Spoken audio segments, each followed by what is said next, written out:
Désobéir, est-ce crédible? C'est souvent l'argument que l'on entend de la part des personnes qui sont critiques de l'Union européenne et qui disent « au fond, lorsque l'on sera au pouvoir, on fera bien ce qu'on veut et l'Union européenne, combien de divisions ?» Vous allez voir que les choses sont un peu plus compliquées que ça. Nous aurons des rétorsions externes, mais également des rétorsions internes. Les premières consistent d'abord dans les sanctions que peut appliquer l'Union européenne. En effet, elle peut nous mettre des amendes. Ces amendes peuvent être assorties d'astreintes qui peuvent avoir des coûts extrêmement élevés. Parce que plus les jours passent et plus les manquements perdurent, plus vous allez avoir une amende qui va augmenter par le jeu de l'astreinte. Vous pouvez également voir votre droit de vote suspendu au moment des conseils de l'Union européenne, donc vous ne prendrez même plus part au processus décisionnel. Mais ceci n'est pas vraiment le pire. Je rappelle que la France n'a pas la maîtrise de sa monnaie et que la Banque centrale européenne, qui émet l'euro, décide des taux directeurs des banques françaises. Elle peut décider de ne plus racheter les obligations d'État françaises et mettre l'économie française à genoux. Alors, certes, cette solution-là n'est pas prévue par les textes européens, mais quelque part, la BCE aurait-elle des scrupules à venir utiliser des prérogatives qui ne sont pas les siennes, alors que vous-même, vous ne respectez pas les textes européens? Enfin, on peut tout à fait imaginer des rétorsions de la part des autres États. C'est-à-dire que si vous appliquez des règles qui sont totalement dérogatoires et qui violent le droit européen, vous pouvez avoir des effets miroirs de la part des autres pays européens. Enfin, gardez à l'esprit une chose, c'est que l'Union européenne n'a pas l'agenda d'un gouvernement qui serait élu. En effet, nous l'avons vu dans d'autres vidéos, l'Union européenne n'est pas d'essence démocratique. Elle n'a donc pas besoin de renouveler l'assentiment populaire de manière régulière, tandis qu'un gouvernement, oui. Imaginez donc qu'un gouvernement arrive au pouvoir avec un programme de désobéissance, qu'il soit mis à genoux économiquement par l'Union européenne, il sera évidemment balayé aux élections suivantes, tandis que l'Union européenne, elle, restera là.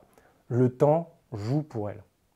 Cette peur des résistances et des rétentions de la part de l'Union européenne est tellement vraie que nous en avons eu plusieurs exemples par le passé.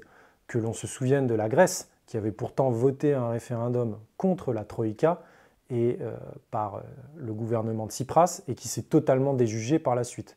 Que l'on pense également au gouvernement Salvini, qui a revu son budget alors qu'il avait fait constituer son gouvernement avec 5 étoiles, sous la menace de la BCE et de la Commission européenne. Que l'on regarde également Giorgia Meloni, qui avait fait tout son programme sur une lutte féroce contre l'immigration et qui vient de régulariser 500 000 immigrés pour l'année 2023. Voyons maintenant les résistances internes qui sont possibles à la désobéissance du droit européen. Vous le savez, notre organisation étatique repose sur la Constitution. Notre Constitution, c'est le document juridique qui fixe les règles de fonctionnement de notre État. Au sein de notre Constitution, 2 articles particulièrement donnent du poids aux traités, mais également à tout le droit dérivé européen, directives, règlements, de manière à ce qu'ils s'appliquent dans le droit français. Il s'agit de l'article 55, qui est relatif aux traités internationaux, et de l'article 88.1, qui est relatif spécifiquement à l'appartenance de la France dans l'Union européenne. Qu'est-ce que ça veut dire? Eh bien, ça veut dire que dans notre texte fondamental, tant l'appartenance à l'Union européenne que la supériorité des traités et des textes internationaux sur la loi sont prévus. Cette supériorité est également consacrée par la jurisprudence. La jurisprudence, pour faire simple, ce sont les décisions passées des juges sur des sujets précis. En France, les juges considèrent que le droit international, et notamment le droit européen, est supérieur aux lois. Ce qui ne veut pas dire qu'ils peuvent censurer une loi, mais décider tout simplement que dans le cas d'un litige ou d'un contentieux, ils ne l'appliquent pas. Pour prendre un exemple qui est relativement courant, en matière d'immigration, il est assez courant que le juge national, le juge français, écarte une loi parce qu'elle est contraire à la Convention européenne des droits de l'homme ou à telle ou telle directive ou règlement européen.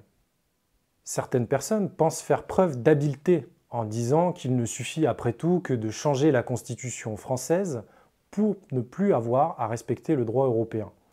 S'il est vrai que dans la tradition constitutionnelle française, la Constitution est supérieure à toute autre norme juridique, ce qui fait que, de manière paradoxale, on doit changer la Constitution lorsque l'on décide d'adopter un traité international qui viendrait à contrevenir aux règles qu'elle prévoit.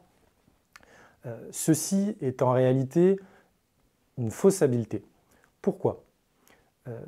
Imaginons que vous décidiez de revenir sur l'article 55 que j'ai évoqué, qui prévoit la supériorité des traités sur les lois. Vous ne retirez pas pour autant l'article 88.1 qui prévoit l'appartenance à l'Union européenne. In fine, qui va décider ? Eh bien, c'est le juge. C'est le Conseil constitutionnel, le Conseil d'État, la Cour de cassation, les magistrats français. Et leur jurisprudence est relativement claire et stable. Le droit de l'Union européenne est supérieur au droit national. Si ces cours-là ont un doute, elles font appel à la Cour de justice de l'Union européenne par le biais des décisions préjudicielles. Alors, vous pourrez dire, oui, mais les juges, ils feront bien ce qu'on leur dira. Comprenez ce que cela implique. Cela implique au fond un changement de régime. Parce que qu'est-ce que proposent les gens qui disent qu'ils contraindront les juges à faire ce qu'ils veulent sans respecter le droit? Comment les contraindre? Vous les imaginez mettre un gendarme derrière chaque magistrat qui ne viendrait pas appliquer telle loi immigration ou telle loi sur les nationalisations? Est-ce que vous pensez que ceci n'inquiéterait pas plus les Français qu'un référendum sur notre appartenance à l'Union européenne? Bien sûr que non. Enfin, ceux qui vous diraient qu'ils changeraient les 2 articles de la Constitution et qu'ils inverseraient complètement la hiérarchie des normes et qu'ils changeraient le droit, vous disent tout simplement qu'ils font un Frexit, une sortie de l'Union européenne. Car revenir sur les règles de suprématie du droit européen sur le droit national, c'est précisément sortir de l'Union européenne, car il s'agit de reprendre le contrôle. Voilà, j'estime que ce thème permet de poser la question, au moins, de la pertinence de l'existence de l'Union européenne et mériterait que l'on pose la question aux Français par un référendum. Donc je vous invite à signer la pétition dont le lien sera en description, référendum-ue.org.